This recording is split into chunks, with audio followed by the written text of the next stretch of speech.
오늘 말씀은 누가복음입니다. 누가복음 2장 1절에서 7절입니다. 누가복음 2장 1절에서 7절입니다. 누가복음 2장 1절에서 7절 말씀, 주님의 귀한 말씀 우리 한 절씩 교독하겠습니다. 이때 가이사 아구수도가 영을 내려 천하로 다 호적하라 하였으니 이 호적은 구레뇨가 수리와 종독되었을 때 첫 번 한 것이라. 모든 사람이 호적하러 각각 고향으로 돌아가매 요셉도 다윗의 집 족속인 고로 갈릴리 나사렛 동네에서 유대를 향하여 베들레헴이라는 다윗의 동네로 그 종원한 마리아와 함께 호적하러 올라가니 마리아가 이미 잉태되었더라. 거기 있을 그때 해산할 날이 차서 다 같이 했습니다. 바다들을 나 강보로 싸서 구유에 누였으니 이는 사관에 있을 곳이 없음이르라. 아멘. 성탄절이 지키지기 시작한 것이 언제부터인지 정확하게는 우리가 알 수 없으나 문헌상으로 남아있는 기록을 보게 되면 기독교가 로마의 국교가 된 이후 335년경부터 시작됐다는 절과 354년부터 기록됐다는 절이 있습니다. 그리고 AD 175년부터 183년에 안디옥 교회의 주교였던 바로 데오필로스의 기록을 근거로 해서 12월 25일로 정하게 되었습니다. 역사적으로 증명되고 있는 바와 같이 예수님은 이 세상에 오시자마자 사단의 강력한 저항을 받으시고 생명 보존을 위해 애굽으로 피신을 합니다. 그리고 그가 복음을 증거할 때도 그의 존재를 믿는 사람들은 극소수였어요. 복음이 확산되는 동안에도 온갖 핍박과 시련으로 얼룩진 상황에서 복음은 증거되었습니다. 당시 이런 상황에서 예수님의 그 생일을 기억하고 축하하고 잔치를 베풀 사람은 아무도 없었다는 것입니다. 그렇기 때문에 주님의 정확한 생일날의 질문은 사실상 의미가 없는 것입니다. 다만 마태복음 1장이나 누가복음 2장이 기록한 대로 예수 그리스도가 이 땅에 오셨고 임마누엘 하셔서 만민을 구원하기 위한 하나님의 역사가 시작되었다는 것이 너무나도 중요한 것입니다.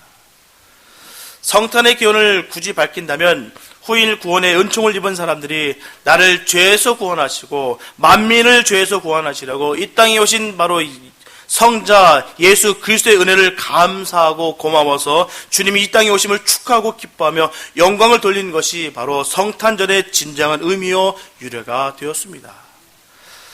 오늘은 대강절 넷째 주일이자 성탄주일입니다. 주님 주신 말씀을 가지고 주님께서 이 땅에 오시는 것을 감사하며 그 의미를 생각하는 시간이 되었으면 좋겠습니다. 성경 전체의 계를 보게 되면 신구약 전체 66권 주제가 바로 예수 그리스도입니다. 우리가 만약에 성경을 읽으면서 예수 그리스도를 발견하지 못한다면 바로 그 성경은 잘못 읽은 것이에요. 구약 성경은 예수 그리스도가 장차 이 세상에 오셔서 인간을 위하여 십자가에 지실 것이다 라는 것을 기록한 것이었고요. 또한 신약 성경은 바로 예수 그리스도가 이미 오셔서 우리를 위하여 십자가를 지심으로 말미암아 죄와 사망에서 우리를 건져주셨다는 구원 완성에 대해서 기록한 것입니다.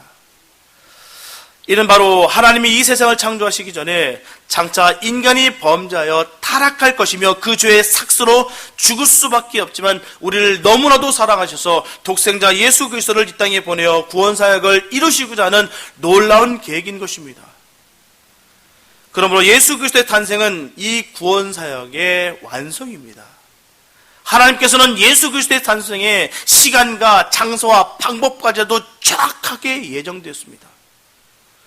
그래서 예수 그리스도의 탄생 장소에 대한 예언은 미가서 5장 2절에 말씀하고 있습니다.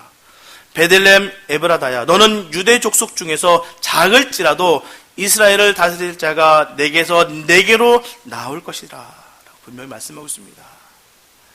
여기서 말하는 베들레헴은 언어적인 의미로 떡집을 말하고 있습니다. 그래서 예수님께서 우리의 생명의 떡으로 오심을 분명히 말씀하고 있는 것이에요. 또한 베들레헴은 열매라는 말로도 우리가 해석이 됩니다. 그래서 예수님께서 우리의 부활의 첫 열매임을 나타내고 계신 것이에요. 그러므로 우리가 부활의 예수를 믿고 생활할 때 우리의 삶 속에서 성령의 열매가 맺게 되는 것입니다. 이와 같이 예수 그리스도의 탄생은 결코 우연이 아닙니다. 자연적으로 된 것이 아닙니다. 예정된 탄생이에요. 하나님께서 예정한 그대로 탄생하신 것이에요. 사복음서를 보게 되면 예수 그리스도의 일평생에 대해서 네 가지 관점에서 밝히 보여주고 있습니다. 마태복음에서는 유대인의 왕으로 이 세상에 오신 예수 그리스도를 말하고 있습니다. 또한 마가복음에서는 종으로 오신 예수 그리스도를 강조하고 있습니다. 또한 누가복음에서는 온전한 사람으로 이 세상에 오신 예수 그리스도를 말씀하고 있는 것이고요. 마지막으로 요한복음에서는 말씀으로 선지하시던 예수 그리스도가 육체를 입으시고 이 세상에 오셔서 성육신 하신 것을 강조하고 있습니다. 그리고 마태복음 1장과 누가복음 3장에 기록된 족보를 보게 되면 서로 다른 점을 발견할 수가 있습니다. 마태복음 1장에서 보게 되면 아브라함과 다윗의 자손 예수 그리스도의 세계라고 시작되고 있습니다. 다시 말씀드리자면 아브라함으로부터 12대째 예수 그리스도의 탄생에 이르기까지 조상으로부터 기록이 되어 있습니다. 그러나 누가복음에서는 예수 그리스도의 조상을 거슬러 올라가면서 아브라함과 아담과 그리고 아담의 창조자이신 바로 하나님에 이르기까지 기록되어 있습니다. 이렇게 예수님께서는 순간적으로 하늘에서 뚝 떨어져 내려오신 것이 아니라 우리에게 오신 것이라 저 오랜 기다림과 정확한 때에 육신을 입으시고 이 낮고 낮은 이 땅에 오신 것이다 라고 분명히 말씀하고 있는 것입니다. 본문 1절에서 보게 되면 이때 가이사 아그수도가 영을 내려라고 말씀하고 있어요. 바로 이 말씀이 우리에게 가르쳐주는 사실은 주님께서는 이 땅에 초역사적으로 오시지 아니하시고 역사를 타고 오셨다라는 명확한 증거를 우리에게 말씀하고 있는 것입니다. 오늘날도 많은 세상 사람들이 기독교에 대한 것들을 바로 신화로 풀려고 합니다. 이들은 예수님의 탄생을 비롯해서 부활과 승천과 재림과 천지창조 등을 모두 신화로 여길 뿐 그걸 결코 믿지 않습니다. 받아들이지 않는다는 것입니다. 그러나 주님의 탄생이 가이사 아그수도에 의해서 나사렛에서 베들레헴으로 옮겨진 사실은 우리에게 예수님의 탄생이 결코 신화가 아님을 분명히 밝히고 있습니다. 그리고 주님의 탄생뿐만 아니라 그의 부활과 승천 등이 사실에 근거하고 있다는 것을 분명히 말씀하고 있는 것이에요. 분명하게 예수님께서 이 땅에 오신 것은 하나님의 예정에 의해서 이루어진 것입니다. 그리고 주님은 다윗의 후손으로 오셨어요. 이미 성경에서는 주님의 탄생에 대해서 정확하게 예언하시고 또한 성취가 되었습니다. 창세기 49장 10절에 보게 되면 홀이 유다를 떠나지 아니하며 치리자의 지팡이가 그 발 사이에 떠나지 아니하시기를 실로가 오시기까지 미치리니 그에게 모든 백성이 복종하리로다 라고 야곱을 통해서 예언하셨습니다. 그리고 하나님에 의해 직접 약속된 사무엘하 7장 12절부터 16절 말씀 보게 되면 내 수완이 차서 내 조상들과 함께 잘 때 내가 내 몸에서 날 자식을 내 뒤에 세워 그 나라를 견고케 하리라. 저는 내 이름을 위하여 집을 건축할 것이요 나는 그 나라 위를 영원히 견고케 하리라. 나는 그 아비가 되고 그는 내 아들이 되리니 저가 만일 죄를 범하면 내가 사람 막다기와 인생 채찍으로 징계하거니와 내가 내 앞에서 패한 사울에게서 내 은총을 빼앗은 것 같이 그에게서는 빼앗지 아니하리라. 내 집과 내 나라가 내 앞에서 영원히 보존되고 그 위가 영원히 견고하리라 라고 하셨습니다. 이게 다윗의 후손으로 우리 주님은 오셨습니다. 그 영원한 나라를 세우시기에 오셨습니다. 다시 말씀드리면 약속된 메시아요 유대인의 왕으로 오신 것입니다. 우리는 그분을 가리켜 임마누엘이라 부르고 있습니다. 우리 곁에 계신 바로 하나님이라는 뜻이에요. 어머니 마리아와 양부 요셉 사이에서 태어나셨지만 사실 예수님을 낳은 것은 죄와 폭력과 억압을 벗지 못하는 인류 간절한 염원과 그런 염원에 대한 바로 하나님의 응답이었습니다. 이런 상황에 주님이 오셨기 때문에 평화의 왕으로 오시는 예수 그리스도는 우리에게 너무나도 소중합니다. 그분을 우리의 가슴에 모셔야 될 줄 믿습니다. 분명한 것은 저와 여러분들은 주님이 이 땅에 왜 오셨는지에 대해서 우리가 명확한 답을 갖고 있어야 될 줄 믿습니다. 왜 이 땅에 오실 수밖에 없었어요? 왜 오셨을까? 누가복음 4장 18절 19절 말씀 보게 되면 주의 성령이 내게 임하셨으니 이는 가난한 자에게 복음을 전하게 하시려고 내게 기름을 부으시고 나를 보내사 포로된 자에게 자유를, 눈먼 자에게 다시 보게 함을 전파하며 눌린 자를 자유케 하고 주의 은혜의 해를 전파하게 하려 하심이라 하였더라. 이처럼 주님이 이 땅에 오시는 것은 고통을 받고 포로된 자들에게 자유를 주시기 위해서 이 땅에 오신 것이에요. 연약한 자들을 돌보시기 위해서 오셨다는 것입니다. 세계 정제 부흥과 군사력을 강력하게 하시려고 오신 것이 아니라 죄인들을 위해서 오신 것이에요. 억압하고 누르기 위해서, 통치하고 눌러버리기 위해서, 굴복시키기 위해서 오신 것이 아니라 주님께서 우리를 포로된 우리에게 해방시키기 위해서 오셨다는 것입니다. 분명히 혈통으로는 다윗의 혈통으로 오셨고요, 메시아로 오셨기 때문에 우리가 생각하기에는 왕으로 오시는 것은 틀림이 없습니다. 하지만 주님은 우리가 생각하는 그런 왕으로 오시는 것이 아니에요. 세상의 왕은 백성들의 자유를 빼앗아 포로되게 하고요, 눈멀게 하고 고통스럽게 하지만 예수님께서는 복음을 주셨고 포로된 자에게 자유를, 눈먼 자에게 다시 보게 함을 전파하며 눌린 자를 자유케 하셨다는 것입니다. 이런 모습 속에서 세상이 생각하는 왕의 모습과 전혀 달랐다는 것입니다. 세상의 종교는요, 사람이 신을 위해서 희생을 합니다. 모든 걸 바칩니다. 오죽하면 인신공양까지 있어요. 사람의 목숨까지도 막 줍니다. 던집니다. 우리가 알고 있는 심청전도 그런 거 아니겠습니까? 공양비 300석, 자기 아버지의 눈을 뜨게 해서 그 몸을 던지지 않습니까? 인당수에. 바로 인신공양이에요. 사람을 막 죽이는 것입니다. 그러나 하나님은 사람을 위해서, 신이신 그 하나님께서 직접 희생하셨다는 것입니다. 그 하나님께서, 천지 만물을 다 지신 그 하나님께서 그 인간을 위해서, 그 만드신 그 피조물을 위해서 본인이 희생을 당하셨다는 것이에요. 이런 모습이 바로 세상 종교와 다른 것입니다. 그래서 기독교는 종교가 아니에요. 생명입니다. 종교가 아니에요.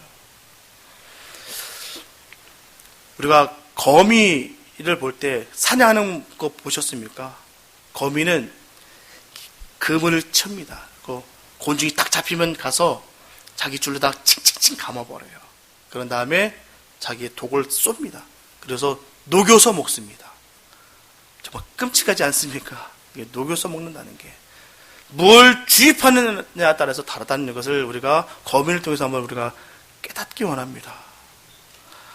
우리가 누군가의 영혼을 다룰 때에 생명을, 또한 기쁨과 희망을 주입해서 생명을 살리는 이도 있고요, 어떤 이는 죽음과 슬픔과 좌절과 시기와 질투, 분쟁, 분열을 주입해서, 교만을 주입해서 그 영혼을 죽이는 경우도 있다는 것입니다. 저와 여러분들 어떤 삶을 살고 계십니까? 영혼을 살리는 삶을 살고 계십니까? 아니면 영혼을 죽이는 삶을 살고 계십니까? 우리가 뭘 주입하느냐에 따라서 그 영혼이 죽고 산다는 사실입니다. 절대로 영혼을 우리가 수단으로 여기면 안 됩니다.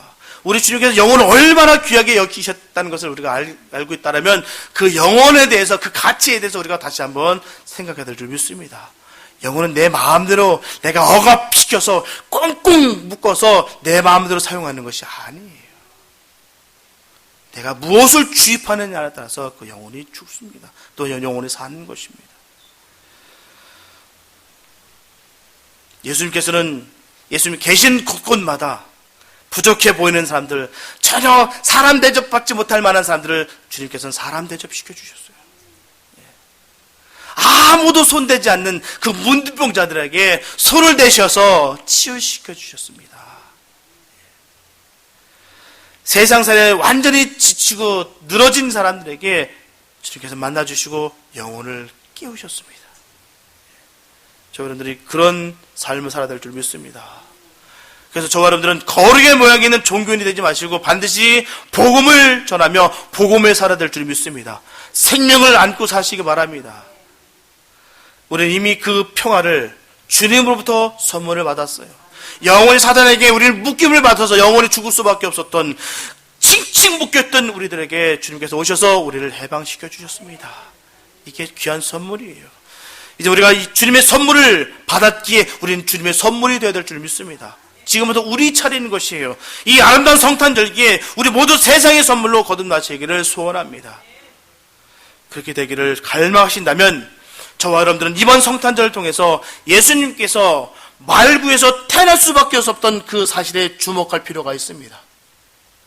지금 요셉과 마리아는 본문에서 말씀하고 있듯이 호적을 올리기 위해서 지금 여행 중에 있습니다. 그런데 문제는요, 많은 사람들이 먼저 도착함으로 말미암아 이미 그들에겐 여관 방을 얻을 수 있는 찬스가 없습니다. 지금 다 남들이 차지해서 빈 방이 없다는 것이에요. 당시 상황을 되게 보면 호적을 올리기 위해서 지금 베들레헴으로 많은 사람들이 고향을 찾아 돌아왔어요. 그래서 그곳은 지금 붐비고 있습니다. 그렇기 때문에 방을 얻는다는 것은 만만치 않은 일이었기 때문에 지금 마리아와 같은 경우에는 홀몸이 아니라 임신한 상태인데도 불구하고 방을 얻지 못하는 것이에요. 그럼 만삭이었어요. 누가 봐도 진짜 얼마 남지 않은 그런 상태였습니다. 아이가 나올 것인 지금 다 보고 있는 상태였어요. 그런데도 불구하고 방이 없었다라는 것입니다. 우리가 객지에서 방이 없다는 것은 너무나 당황스러워요. 쉴 곳이 없다는 것은 정말 너무 마음속에 아픔입니다. 요즘같이 비가 오고 있는 이런 쌀쌀한 날씨에 정말 밖에서 잔다는 것은 생각만 해도 끔찍합니다. 얼마 전에도 보니까 지나가는데 정말 비가 막지도 못해요. 그냥 다 처만 밑에 서 있는데 비를 계속 막고 있어요. 홈리스가 어떤 분이. 근데 갈 데도 없고 오라는 데도 없고 아무것도 없더라는 사실입니다.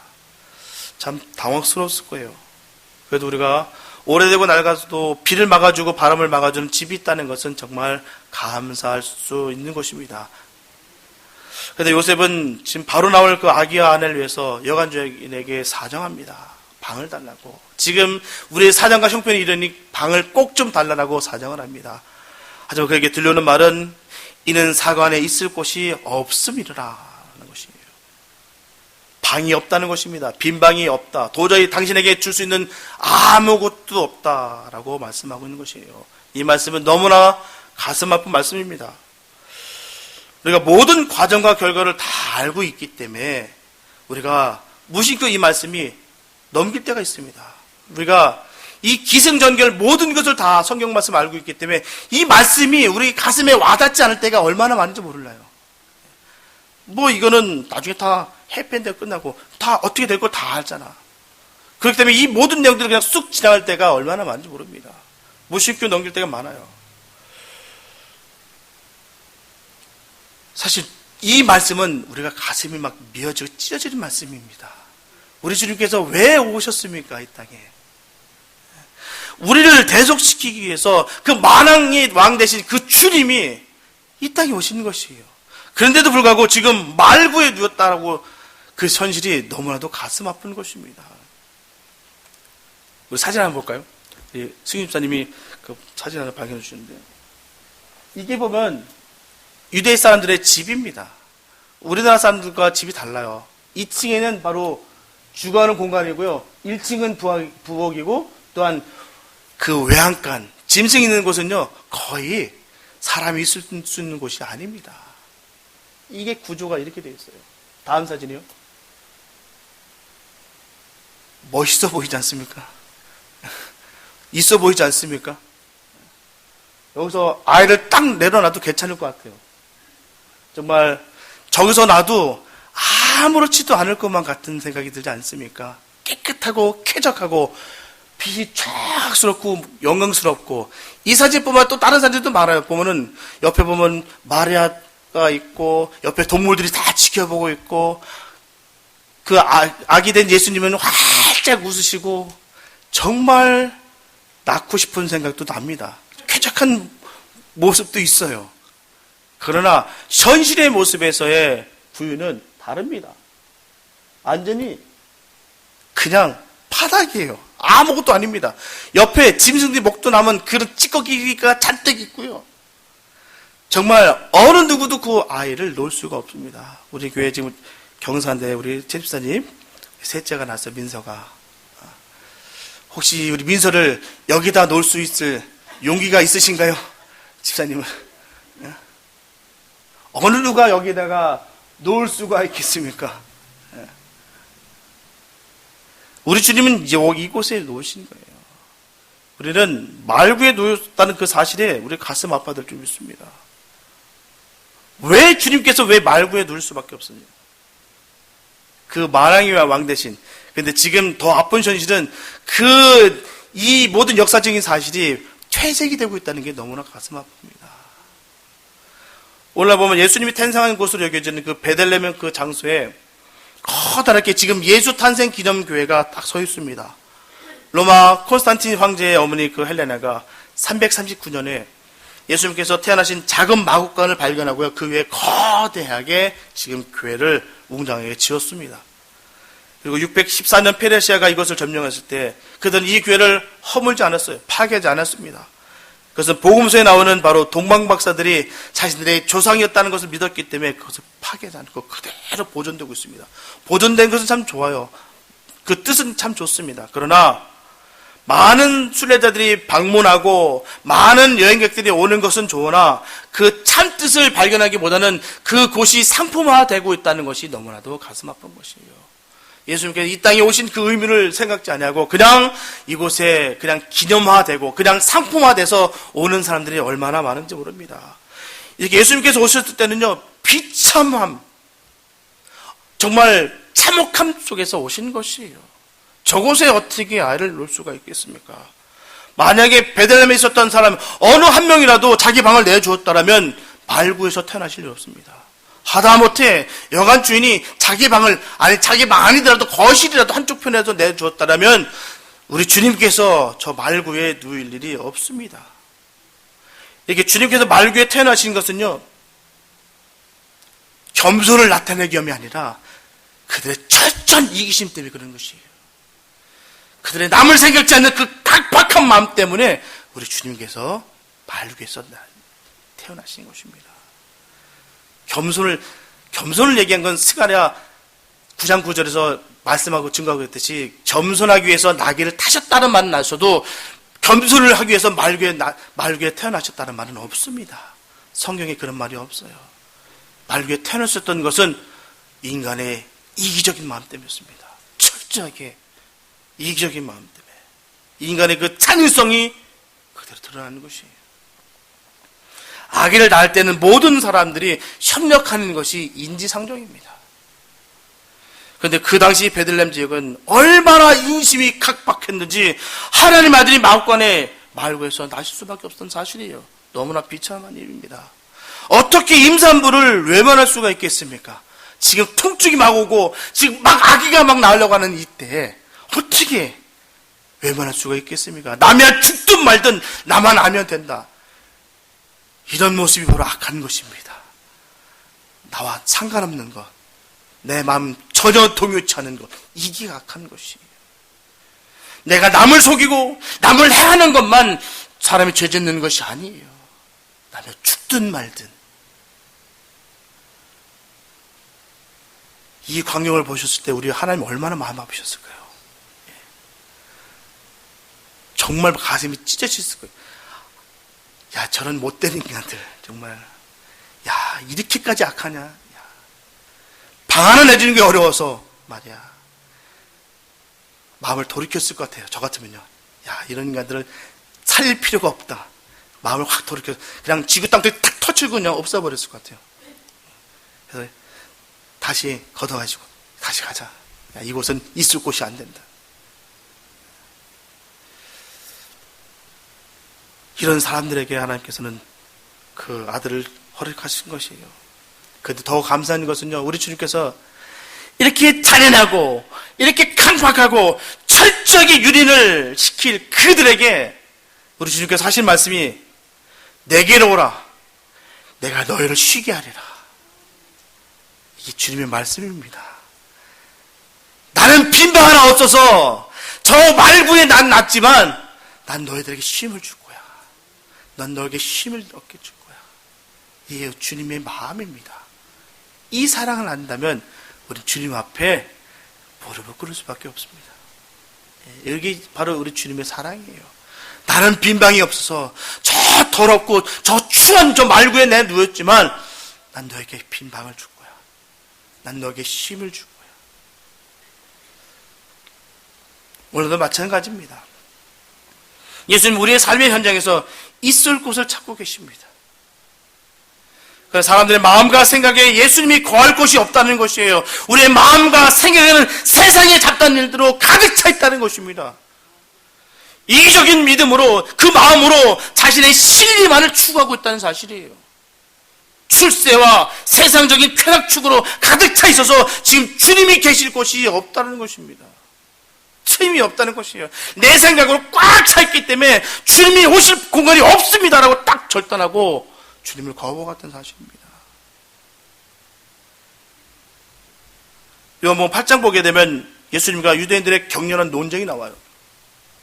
유대인들은 자신들이 아브라함의 자손이라고 주장하고 있고요. 이에 대해서 예수님께서 말씀하십니다. 너의 행동을 보니 너희는 아브라함의 자손이 아니라 마귀의 자식들이다. 이렇게 말씀하고 있어요.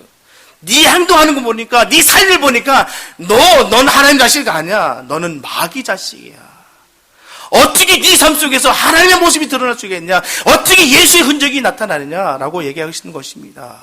네가 과연 하나님의 자식이라면 결코 그럴 수 없어. 너는 마귀의 자식이야.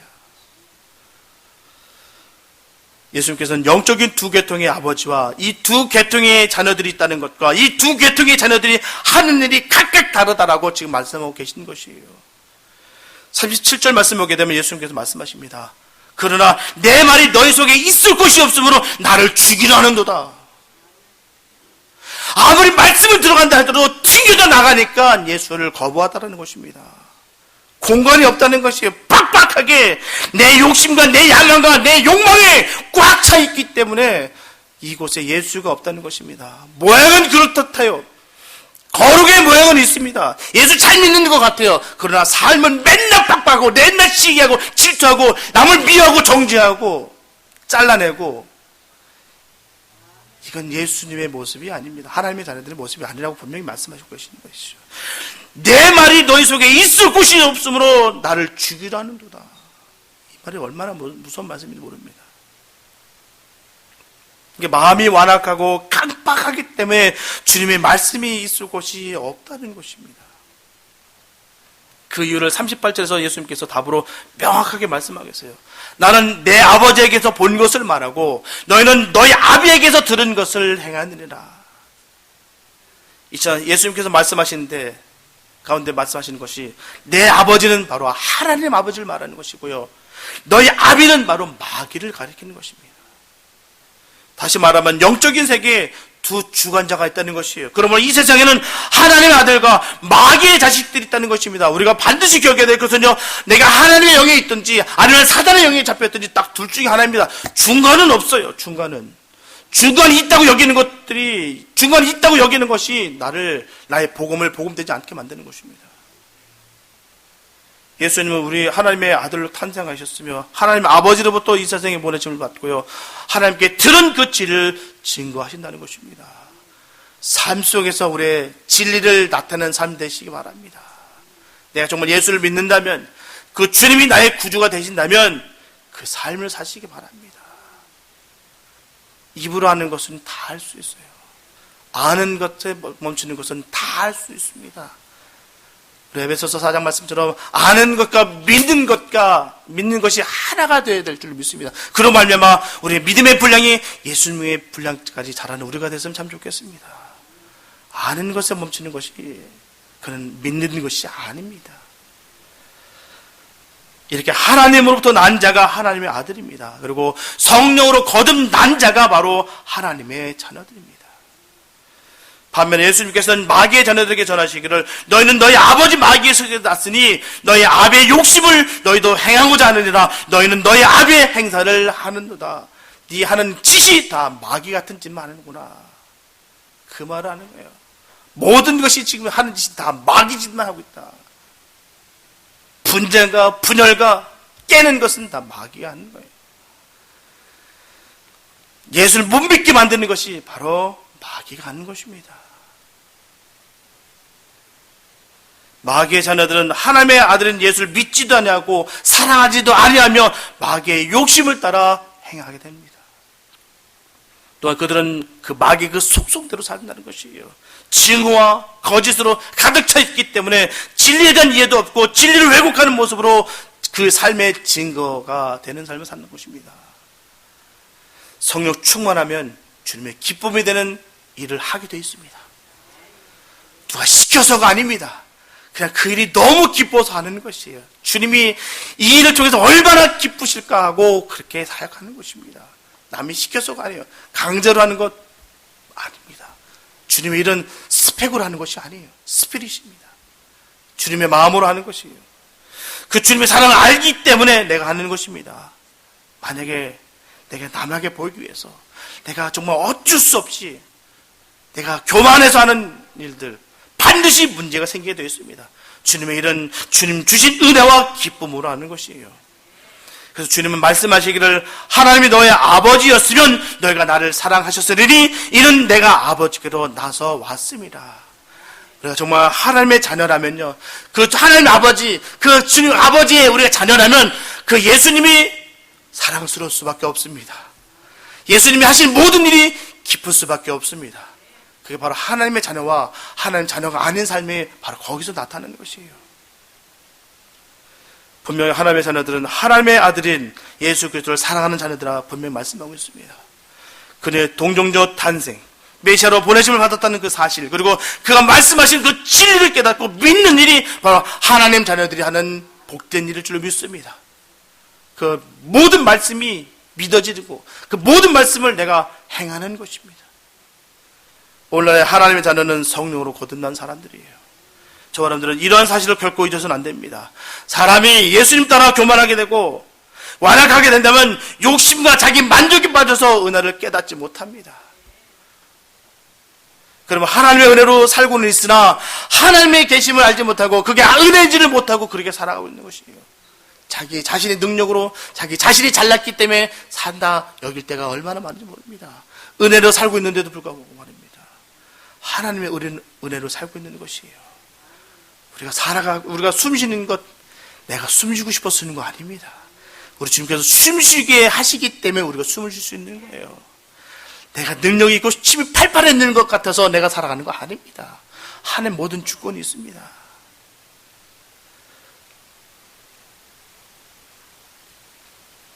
그런 하나님의 은혜를 내가 알고 있다면, 하나님 그 기쁜 사랑을 내가 알고 있다면 주님 모실 수 있는 그 공간을 우리 마련해야 되는 것이에요.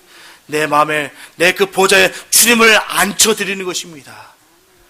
지금도 방황하시고 아직도 쉴 곳이 없어서 방황하신 그 주님을 우리가 모시는 것입니다. 지금도 찾고 계시요. 지금 찾고 그 문을 두드리고 계신다는 사실입니다. 근데 우리가 완악해서 우리가 세상의 모든 것 독에 중독되어 있어서 그 문을 못 열 뿐이지 지금 주님은 지금도 문을 두드리고 계신다는 사실입니다. 저분들은 반드시 겸손한 마음으로 예수님을 영접하며 살아야 될 줄 믿습니다. 이번 성탄절을 통해서 예수님은 그 영광스러운 하늘 보좌를 다 버리시고 이 낮고 낮은 이 땅에 천한 그 육신의 몸을 입으시고 이 땅에 오셨고요. 그 작은 나라 바로 유대 땅에, 그것도 가난한 그 목수의 가정에 택하셔서 오셔서 일생 동안 비천한 자, 병든 자, 소외된 자들과 함께 하셨던 그 사랑을 온전히 깨닫는 복된 시간 되시기를 바랍니다. 사랑하는 여러분, 저 여러분들의 마음속에는 교만이나 세상의 욕망, 자랑들을 다 비우시기 바랍니다. 그리고 내 누추한 이 모습 이대로 주님 앞에 나아가 나의 마음 문을 활짝 여시고 이 냄새나는 이 말구유 같은 마음에 예수님을 온전히 모시길 바랍니다. 항상 살아 역사하시는 그 하나님을 모시면서 살아가시기 바랍니다. 그러기 위해서는 성령의 역사심 속에서 예수님께서 내 삶 속에서 날마다 새롭고 심게 역사하실 수 있도록 우리는 도와야 될 줄 믿습니다. 이런 생명 있는 영적인 역사가 우리 심령 속에서 계속적으로 일어나지 않는다면 사단의 그 공격에 의해서 이 복음이 무력화되고 예수님의 구원의 은총이 바로 우습거리가 된다는 사실입니다. 그래서 복음을 복음되게 하는 사명을 이시가는 복된 성탄의 시간 되시길 바랍니다. 그리고 바라고 원하는 것은 교회가 교회 되기를 바랍니다. 분명히 성탄절은 예수님의 사랑이 나타나게 되는 것이 바로 성탄입니다. 우리는 성탄을 통해서 주님께서 내 마음속에서 날마다 새롭게 믿어지고 느껴질 수 있는 그런 역사가 넘치시기를 예수님으로 축복합니다. 그래서 이번 성탄에는 진정 주님께서 우리의 심령에 임하시도록 마음을 활짝 열고 우리 주님을 감사함으로 모시는 축복된 성탄 되시기를 예수님의 이름으로 축원합니다. 기도합니다. 사랑해 주님 감사합니다. 아버지, 정말 우리가 성탄을 생각하면서 우리가 먹고 즐기는 때 우리가 생각하고 쾌락에 쫓아 살아가는 것이 아니라 주님 이 땅에 왜 오셨는지, 왜 말구에 누울 수밖에 없었던 것을 우리가 깨닫는 우리가 되기 원합니다. 우리 인간들이 너무나도 잔인하고 너무나 강박하여서 우리 주님께서 말구에 태어날 수밖에 없었던 것을 우리가 기억할 수 있는 우리가 되기 원합니다. 때로는 우리가 정말 마음이 강박해서 주님이 오시기로 문을 두드리고 있는데도 불구하고 우리가 마음을 꽉 잡고 있는 것은 아닌지 다시 한번 저희들 생각할 수 있도록 주님 인도하여 주시옵소서. 철저하게 회개하며 철저하게 늘 겸손해서 주님을 모실 수 있는 우리가 되게 하여 주시옵소서. 아버지, 우리의 마음을 부서뜨려 주시고 우리의 천박함과 완악함과 이 강박함과 이 죄악된 것들을 다 허물어 주시옵소서. 아버지, 이 모든 것을 다 아신데도 불구하고 우리를 버리지 아니하시고 이 땅에 오셨고 물과 피를 다 쏟으신 그 십자가 사건을 통해서 우리를 생명으로 건져내 주신 그 사랑을 꼭 기억할 수 있는 복된 성탄의 계절이 되게 하여 주시옵소서. 주님, 우리를 한 명 한 명을 다 기억해 주셔서 온전히 하나님 나라 그 기업을 유업으로 받을 수 있는 그 복된 자녀들을 세워주시고 인도하여 주시옵소서. 우리가 아는 것에 멈추는 것이 아니라 아는 것과 믿는 것이 하나가 되는 역사가 이루어지게 하여 주셔서 우리의 믿음의 분량이 예수의 분량까지 올라갈 수 있도록 축복하여 주시옵소서. 복된 시간으로 가득 채워주시고 반드시 주님 은혜 가운데 승리할 줄로 간절히 믿사하며 우리를 권하신 예수님의 이름 기도했습니다. 아멘.